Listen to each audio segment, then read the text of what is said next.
Hi, I'm Guarnaschelli. I am on the set of The Kitchen. And today we are making a simple whole wheat pasta salad that is inexpensive and delicious. Let's get started. So the first thing I'm gonna do is something kind of exciting and unexpected, and that is char a pepper right on the burner. So I take a bell pepper. You can use orange or yellow or even green. I personally love the ripeness and sweetness of the red pepper. This is something my mom did when I was growing up. I remember running into the kitchen, thinking the entire kitchen was burning down. My mom had a pepper on each burner of the stove, and she would just char them on all sides. We're just gonna leave them about 3 minutes on each side, get them all nice and charred, and you'll see what happens to them. Here I have one that's completely finished. You see, just charred on all sides, and that also at the same time cooks the peppers a little bit, tenderizes them, but they're not overcooked. They're kind of fun. So let's deal with the pepper first.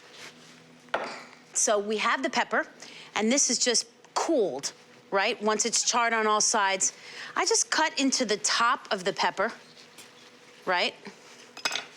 And just literally pop that whole middle part with the seeds in it right out.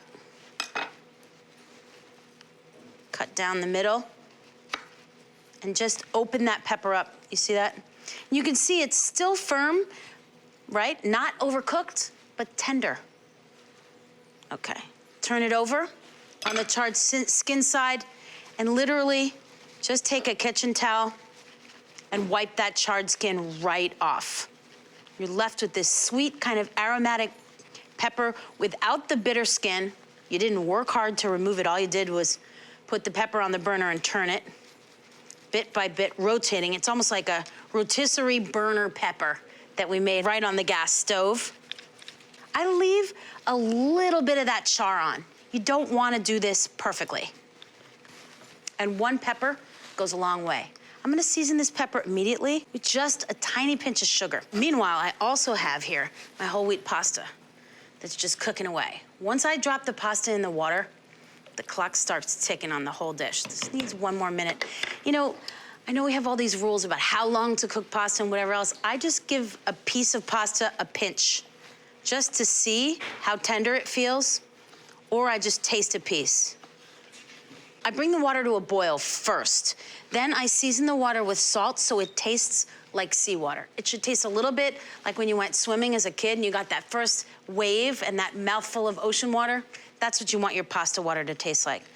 So I cut down the length of these and just turn them halfway and just cube them up. And you can see one pepper goes a really long way, which I like, right? This is sort of the spark plug in this dish. It gives color, it gives vibrancy, it gives a little bit of sweetness. It also is gonna give, as you'll see, a little bit of acidity. So there's the pepper cut up. And we're also gonna add a tablespoon of red wine vinegar, just to give it a little bit of acidity. Right over the top. Pinch of salt, always. A little bit of pepper. And you just let this sit. You can make this in advance if you want, and when you're ready to serve the pasta, you can just drop these on top. I generally have the pepper at room temperature. So the hot pasta gets kind of room tempy, the pepper's room temp. That's why I like to serve this. This is the bowl I'm gonna go into with the actual pasta when it's cooked. I like a big bowl because we're gonna have the pesto in here, the pasta water, and all the pasta itself. Now the pesto itself. This is a basil pesto. You can get the recipe on the Food Network app. This is actually made with basil and olive oil and no nuts. Part of having a budget meal is cutting out that super expensive ingredient that you may not even need. And it's got just this wonderful, grassy basil taste. So I put the whole batch of basil pesto right into the bottom of the bowl, and that just smells good. You know you're getting ready for something good. It's time to drain our pasta. So I'll take that off the heat and drain it.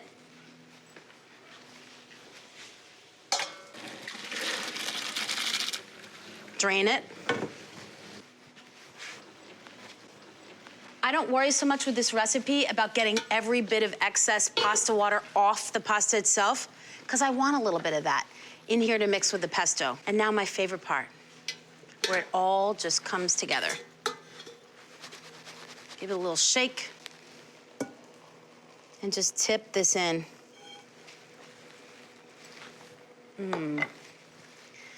Before you even mix it, you get this wonderful nose bath where the pasta just meets up with the basil pesto.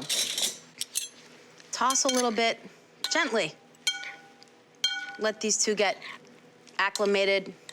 Now, we've salted our pasta water so it tastes like seawater. We made the basil pesto. We season that too. And that's another really critical part of simple dishes. Make sure every bit of your dish is seasoned along the way. I'm gonna add just the tiniest pinch of salt to the pasta itself. Tossing, tossing. And you'll see the fusilli, these curls, they just trap those little bits of basil inside the crevices. That's how sometimes your choice in pasta can be really important. Let's just taste one right now. Good. I always find it needs a tiny bit of salt at the end. Now, I'm gonna just add this in. Let's spoon some of this. Now, I'll add a little bit of this, a couple spoonfuls. You can also just serve it right in this bowl like this, or you can get fancy. I'll add a little bit of that, and then I'll wanna layer just a little of these. Remember, they've got vinegar on them. They're super bright. A little bit of that char, which is so unlike that kind of grassy, herbaceous pesto. Those unexpected flavors of sweet pepper, vinegar, tiny bit of cheese. I always find the pre-grated stuff is almost saltier, and I like that here. I like that it's finely grated. You can also grate straight from a block. When I know I'm not gonna use all my cheese at once, my Parm especially, I'll buy a little block and I'll grate as I need it. Cheese definitely keeps longer if you buy it whole. A little bit more, right? And that was kind of our middle kind of surprise layer. And you see this really goes a long way. Pound of pasta, a few bunches of basil, some oil. Oh yeah. And then just go deep with those peppers.